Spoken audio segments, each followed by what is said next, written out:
મિત્રો 26મી જાન્યુઆરીએ યોજાવાની પ્રજાસત્તાક પરેડમાં ગુજરાતના ટેબ્લોની થીમ હશે ધોરડો અને ગરબા.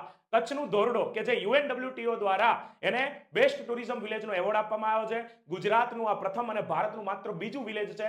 પહેલું વિલેજ હતું આ એની પહેલી આવૃત્તિમાં 2021માં આપવામાં આવેલું પોચમપલ્લી, કે જે ભૂદાન પોચમપલ્લી તરીકે પણ ઓળખવામાં આવતું હતું. તો આપણું કચ્છનું ધોરડો છે રણોત્સવ અને કચ્છની સંસ્કૃતિને સાચવીને બેઠું છે, એટલે એવોર્ડ આપવામાં આવ્યો છે, એટલે એ ટેબ્લોમાં પણ છે. અને બીજું ગરબા. ગરબાને યુનેસ્કોએ ઇન્ટેન્જિબલ કલ્ચર હેરિટેજ એટલે કે અમૂર્ત સાંસ્કૃતિક વારસાના યાદીમાં મૂક્યું છે. આ ભારતનું 15મું અને ગુજરાતનું પ્રથમ તત્વ છે, એટલા માટે આ બંને આપણી ઝાંખીમાં હશે. આ વખતે કુલ રાજ્યોના 16 અને વિવિધ મંત્રાલયોના 9 એમ 25 ટેબ્લો હશે. અને આ ટેબ્લો જે છે એ આપણા પ્રજાસત્તાક પરેડમાં દેખાશે. અને પ્રજાસત્તાક પરેડના મુખ્ય અતિથિ હશે ફ્રાન્સના રાષ્ટ્રપતિ એમ્યુઅલ મેક્રોન. તો આવી વધુ રોજબરોજની અને દેશ વિદેશની માહિતી મેળવવા માટે આપણી ચેનલ અધિકારી સબસ્ક્રાઇબ કરી દો.